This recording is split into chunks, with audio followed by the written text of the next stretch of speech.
Alright! Yes! Wow talaga. Dahil after 1 month, ngayon lang kami nagkita ni Dave. So, magte-therapy tayo ngayon. Medyo matagal kami hindi nagkita. So, tingnan natin doon sa tagal ng hindi namin pagkikita. May improvement ba ako dahil sa aking home exercises. So, samahan nyo ako ngayon. Let's go! Yun! So, dito na natin simulan sa aming stretch ng aking arm. So, yan yung isa sa mga stretch ng arms ko na medyo hirap na hirap ako lagi. Okay, pero ngayon, kung mapapansin nyo, tignan natin. O, diba?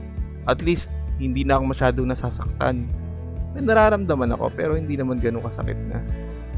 Okay, so, sabi ni Dave, gawin namin 5 sets. So, pangilan na yan? Pangalawa na. Yan. After nyan, 5 sets nyan, yung isa pang stretching namin na pinakamahirap sa akin dati.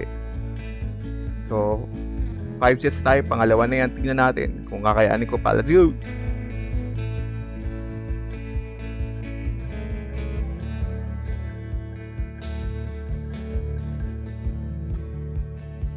Yun! Nakayanan ko 5 sets na hindi masyadong hirap. Okay, tignan natin. Ito na! Ay! Yan! Hey! O yan talaga yung pinakamahirap para sa akin na stretch ko. Pero tignan nyo yung aking right arm ngayon. Medyo maganda na yung stretching niya. Medyo nababanat na talaga siya. And hindi na ako masyadong nasasaktan. Okay. So try natin ang isa pa dito naman sa kabilang side. Yun no. Yan. So pinipisil-pisil pa ni Dave yung shoulders ko para malaman niya kung may masasaktan ba ako o may masakit sa akin. Medyo hirap pa rin ako pero okay lang, kita naman sa tagaktak ng pawis ko, di ba? Okay, so yun. So sabi ni Dave sa akin, sige sir, let's go, 5 sets pa.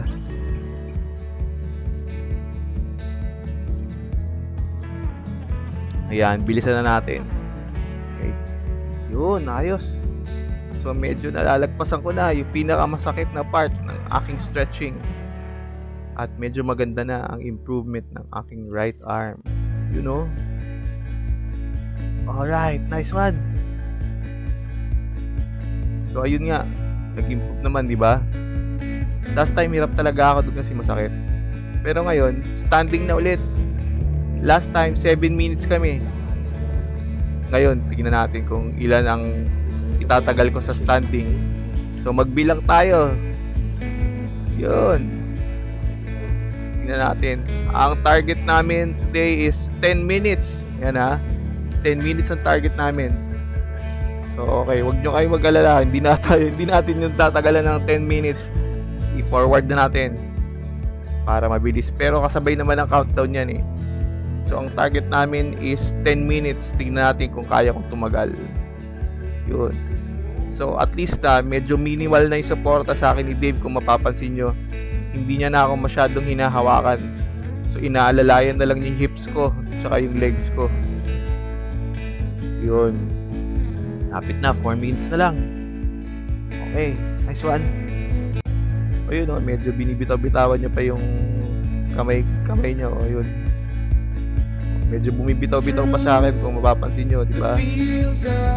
So minimal na yung sinusupport niya sa akin. Nice! Less than 1 minute. Let's go! Tignan natin. Woo! Yun! So naka 10 minutes na ako sa aking standing. So sabi ni Dave, try natin sir mag-squats and push. Yan. So i-squat ako, hindi ako upo. Tapos itutulak ko yung sarili ko pataas. Patayo. Patayo pala. Yan o. 2. Pangalawa ko na, di ba? So parang pinapump ko yung legs ko pataas. Tapos mag-i-squat ako, hindi ako tutuloy ng pag-upo. Para matest ko yung strength ng aking legs. Yan. Nakailan na ba ako? Pang-apat yata yun. Yan, 4. Okay. Hindi ako nagkakamali, 4 na yun. Okay. 5. So medyo nahihirapan pa ako, napapansin niyo, 'di ba? Kasi talagang medyo mahirap 'yan. So, tinitest ko na 'yung strength ng aking legs. Kung kakayanin ko ng tumayo talaga ng pangmatagalan. Okay, 6 counts. Ayun sabi ni David, 6 counts muna tayo, sir. Okay, so medyo napagod na ako. 'Yun. Okay, nice one. So nakatapos kami ng therapy ngayon. So okay ba? Ayos, so may improvement naman ako. Yun, so natutuwa ako doon sa aking mga improvement kahit na 1 month kaming hindi nagkita. At tignan nyo to tignan nyo tignan nyo ang gagawin ko yung right arm ko, tignan nyo. Dati hindi ko na iaangat masyado yan. Pero itatry kong iangat siya mag-isa. Ilalagay ko sa armrest ng aking wheelchair. Yes! Di ba?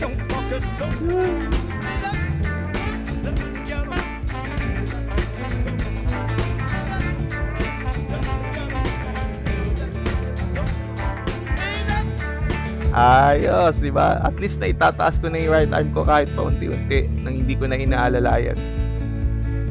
Okay, so hanggang dyan lang muna tayo ngayon dahil dumating na si Andre galing sa school. So, tatry namin na maglaro muna sa labas mamaya. Alright, so thank you everyone. Please don't forget to subscribe to my channel and see you on the next vlog.